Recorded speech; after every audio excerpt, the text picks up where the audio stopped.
एक समय की बात है, किसी गांव में एक ब्राह्मण अपने परिवार के साथ रहता था। उनके परिवार में उनकी पत्नी और एक पुत्र था।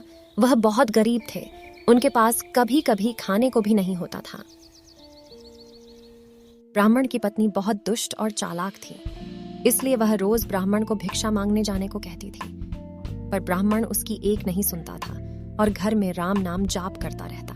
पत्नी के रोज रोज लज्जित करने पर ब्राह्मण एक दिन सुबह सुबह उठा और अपने पोती पत्रा उठाया और दूसरे गांव में चल दिया। चलते चलते वह घने जंगल में पहुंचा और अंधेरा हो गया। वह वहां एक बड़ा सा पीपल के पेड़ के नीचे बैठ गया और राम नाम जपने लगा। सुबह होने पर जब उठा तो पास के सरोवर पर स्नान करके वह आगे चला और दूसरे गांव में पहुंचा। गांव वाले उससे ना तो कोई कथा सुनना चाहते थे और ना ही कोई उसे भिक्षा दे रहा था।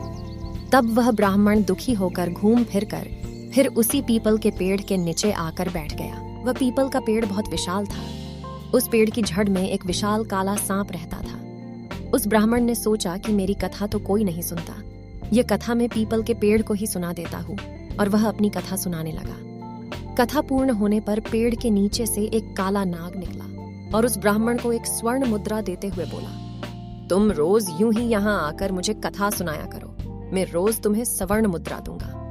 ब्राह्मण, यह बात मान ली, और ना यह बात तुम किसी को भी मत बताना, तुम्हारे सब दुख दूर हो जाएंगे। ब्राह्मण रोज ऐसा ही करता।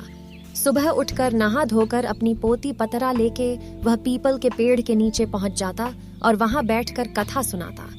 कथा पूर्ण होने पर नाग सोने की मुद्रा भेंट करता। देखते ही देखते ब्राह्मण धनिक हो गया। पूरे गांव में यह चर्चा होने लगी कि ब्राह्मण की दशा कैसे सुधर गई। यह जरूर कोई गलत काम करता होगा।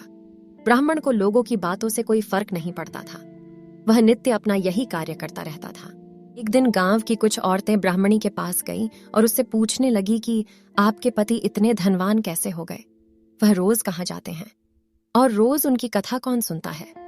औरतों की बात सुनकर ब्राह्मणी के मन में शंका आ गई। उसने एक दिन अपने पति से पूछा कि आपको ये धन कहाँ से मिलता है, मुझे भी बताइए। ब्राह्मण बोला, तुम्हें इससे क्या मतलब है? ऐसा कहकर ब्राह्मण ने ब्राह्मणी की बात टाल दी। कुछ दिनों तक उसे टालता रहा, पर एक दिन ब्राह्मणी ने ब्राह्मण को मजबूर कर दिया।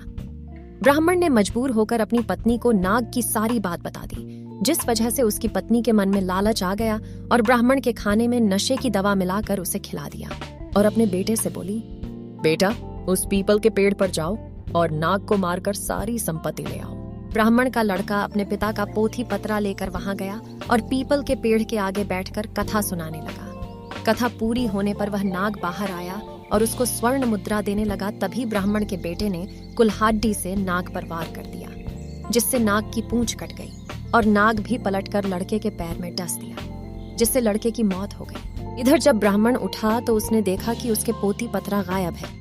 वह समझ गया कि कुछ गड़बड़ है। वह जल्दी से पीपल के पेड़ के पास गया तो देखता है कि उसका लड़का वहां मरा पड़ा हुआ है। ब्राह्मण को देखकर नाग बाहर आया और कहा, ब्राह्मण, मैंने तुम्हें कहा था कि स्वर्ण मुद्रा की बात तुम किसी से नहीं कहोगे, और तुमने बता दी। अब तुम यहाँ से चले जाओ। तुम्हें तुम्हारे पुत्र का दुख है और मुझे मेरी पूंछ के कटने का दुख है। मैं तुम्हें श्राप देता हूँ कि तुम्हारी जो संपत्ति मेरे द्वारा बनी थी वह सब नष्ट हो जाएंगी। ब्राह्मण नाग देवता से मुख से यह सुनकर सर पिटता रह गया और रोता बिलखता अपने पुत्र का शव लेकर वहां से चला गया। घर जाकर अपनी पत्नी को बोला, देखो, तुम्हारे लालच की वजह से हमने अपना एकलौता पुत्र गवा दिया और हमारी सारी संपत्ति नष्ट हो गई। ब्राह्मणी भी रोती रह गई।